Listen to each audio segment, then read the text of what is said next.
Welcome to BC study circle. I'm Sravan Kumar Pannala అండి. ఈ ప్రశ్న మనకు గతంలో చాలాసార్లు అడిగాడండి. అర్థశాస్త్రంలో పిపిపి అంటే ఏమిటి, దేనిని సూచిస్తుంది అని. From the following what does PPP in economics that for అని ఇచ్చాడు.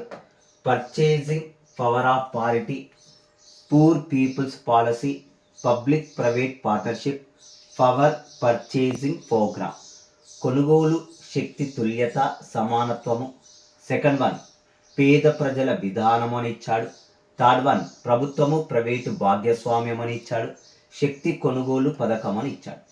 అందరికి ఐడియా ఉంది పీపీపీ అనగా పబ్లిక్ ప్రైవేట్ పార్ట్నర్షిప్. చాలామంది ఆన్సర్ చేయగలుగుతారు. 3 ఈజ్ అ కన్ఫామ్గా ఆన్సర్.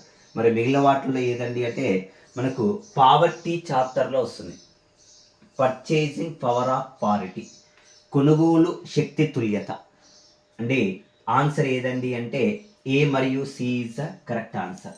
కొనుగోలు శక్తి తుల్యతలో ప్రపంచంలో భారతదేశము ప్రజెంట్ 3వ స్థానంలో ఉందండి.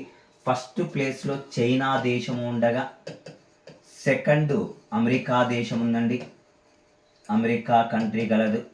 థర్డ్ ప్లేస్లో ఇండియా కలదండి.